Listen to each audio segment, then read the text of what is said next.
We are so privileged today to have two of the nieces of Dr. Benjamin Mays. We have with us Bernice Mays Perkins, Arsenio Mays Greer, and also the great niece Stephanie Greer Ashford, and great nephew Reginald A. Perkins. Oh, how wonderful, sir.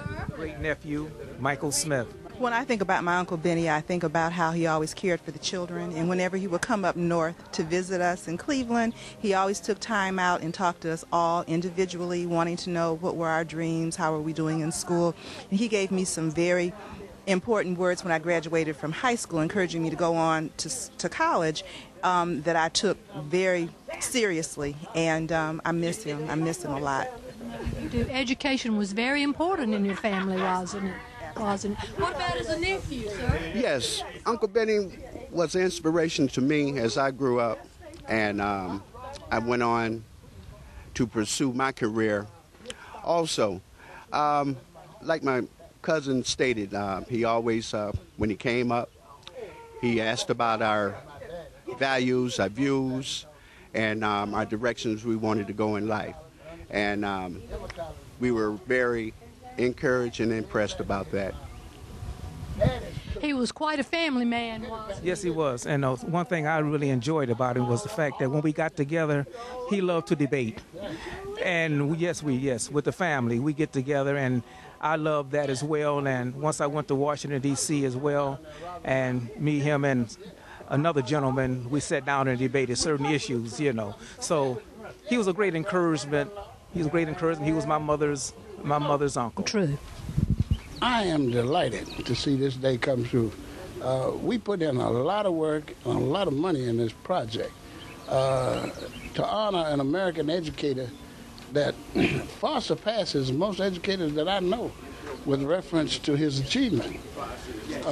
We just hope that by bringing this to fruition, that it will inspire many, many, many young people that come from meager beginnings, so that they may be able to achieve equal to Dr. Mays. It delights me to know that so many people have come from Ohio, they've come from Washington, D.C. We even had a gentleman call from California. So these are some of Dr. Mays' students also that are coming, and to know that he had that kind of an impression on them makes me feel good. And another thing that I really, really am interested in is that the fact that Greenwood County gave Atlanta so much when we gave them Dr. Mays. He inspired me in many ways, just his achievements and his legacy. And then being a nephew and a family member, I had to go deeper into his life and found out all the achievements that he done. And one great memory I had of him was actually his speeches. He spoke so eloquent, and he's a great orator. Yes, he was. So it inspired me to speak and do other things. That's right, exactly. My name is James Jones. James. And our fraternity is Omega Psi Phi Fraternity, and Fraternity Incorporated. And our grad chapter is Epsilon Gamma Gamma, which Benjamin E. Mays was a member of. And basically, Benjamin E. Mays talked about education and really lived for education, and our fraternity is based on education. Well, I think he was a great teacher. And, of course, I taught at Rural High School for 14 years. Did you? So you were an educator yourself? Yes, very often in this community. Yes, I'm a retired educator here in Greenwood School District 50. And I also am a pastor of a church. And so I have great recollections of him. I used to often hear him speak during church services and so forth. Remember very vividly when he was given the honorary doctorate at Atlanta University. Yes, my name is Danny Webb. I'm the chaplain for Omega Psi Phi Fraternity Incorporation, Epsilon Gamma Gamma, and we're located here in Greenwood, South Carolina. And not to be redundant, but we are a service organization, and all of these young men that you see here today are college graduates. We are high on education and achievement, and community-based and community-oriented to help young men achieve scholastic greatness, the same as Dr. Mays instilled in members of this fraternity. I think this is definitely going to mean a lot to the state of South Carolina and to us as constituents. We've really enjoyed seeing the progress of this come into play, and it's just been a beautiful experience. We're glad to be here today.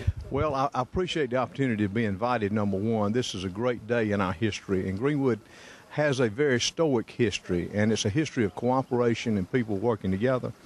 And Dr. Benjamin Mays was one of the pace setters and the pioneers in that effort of bringing people to the forefront and treating all people equally, and that's what God put us here to do. And I think it's just a great day because it sends a message to the rest of the state that we work together here in Greenwood County.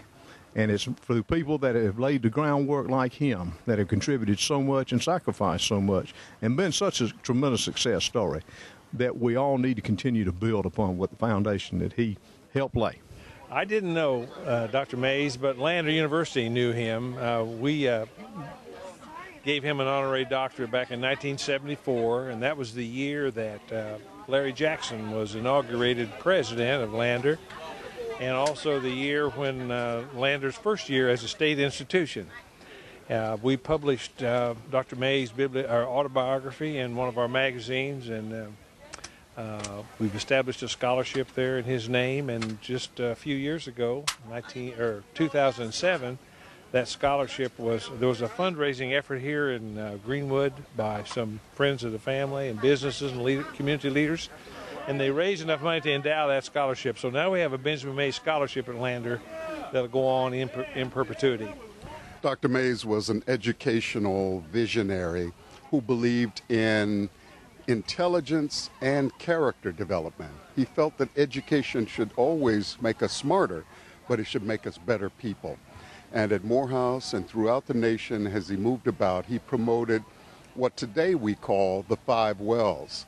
He said that every educated person should be well-read, well-spoken, well-traveled, well-dressed, and well-balanced. And that's what marked the Morehouse men who were shaped under Mays, but thousands and thousands of others throughout the nation benefited from Mays's vision of the educated and good person. He said, and this is a little paraphrase, this is the first time I felt at home in my hometown. That was, everybody in the audience had tears in their eyes.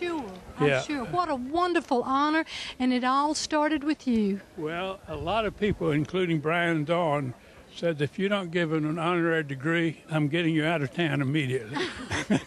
There were a lot of people involved in making this happen, all the way from Washington, D.C., and Representative Clyburn, Congressman Clyburn. I think he initiated the contact with the folk who owned the home. And then we had people here, the Self Foundation was involved. A lot of people in the Historical Committee out of Columbia and Archives, all those folk were involved. And it was a combination of partnering and everybody thinking it was the right thing to do. Well, it was the right thing to do, and it's high time. But we do want to give credit to especially to our CEO, Dr. Patton. He made something out of nothing, actually. You know, he had to go around and beg folk for money. We have nearly $1 million invested in what you see right here. And that was all from fundraising and asking folk to contribute.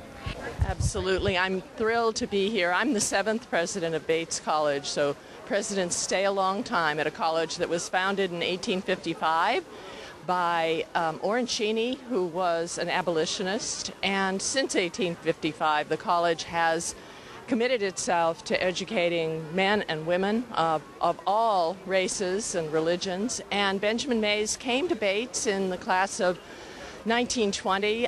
He was, as the museum reveals, a very incredibly successful student at Bates, a great debater. And his legacy lives on in so many ways. I can tell you so many stories of meeting students even today who come to Bates because they've heard of Benjamin Mays, they've heard of his work in the world and for the great causes of the world, and they're attracted to Bates for the same reasons he was. And my favorite quotation, he said many wonderful things about Bates, but my favorite one is, coming from South Carolina, he said, "The weather is cold, but their hearts are warm." I think it has a tremendous impact because when you think of the life of Dr. Mays, you know, where he came from, what he stood, and what he was able to accomplish in his lifetime. It just stands out and tell you, it's not where you come from, it's where you're going and what you want to do with your life. Exactly, and that is the attitude that he imbued in all the young people that he taught, or even his family. And I think it continues today. It really does, because I've known all about Dr. Mays because the church I attend is right below where his house was formed, down in the Epworth area. We still go to church there, a small country church, and I've known about the legacy of Dr. Mays because I used to hear my mother talk about Dr. Mays. Used to hear people talking about how he got his start in Old Mount Zion Church, speaking in the church there and everything. And I've just followed it throughout his life, what he was able to accomplish, what he was able to do with Morehouse College, and what he would do to be, counselors to several presidents and everything. So yes, I think this is just a great day because it will really let them know about Greenwood and what we're about right here. I've read a good bit on his life and I've learned a lot, especially setting the site up and doing the museum and writing the language for the walls. It's been an awesome project, and I've really learned a lot about Dr. Mays. I've had to in order to capture the essence of his life on the museum walls. So. Well, he's known for being the mentor to Martin Luther King, and I can explain more about that in depth. And, of course, he was also an advisor to 3 presidents, President Kennedy, Johnson, and Carter. He was particularly close to President Carter and Vice President Johnson and President Johnson. He flew to Rome in 1963 as a U.S. representative to the Pope's funeral, Pope Paul XXIII. And he and Johnson flew over on Air Force One, and I have a good photograph of that in the museum. And he thought a lot of Johnson. He said of Kennedy, "Few men in America have I admired as much as John Fitzgerald Kennedy." And of course, President Carter, he was really closer to Carter than any one of the 3. They became very close friends while Carter was governor. And then he, the other thing about Dr. Mays is, he became president of Morehouse College. He took it in 1940 at the lowest point, really after the Great Depression. And World War II broke out in in the spring of 41, and he lost a lot of his students to the war, and he was really struggling to keep the college open. The trustees really wanted to close it, but he insisted keeping it open, so he was able to do that. And really, in the 27 years that he kept the college, created a world-class facility. He really did.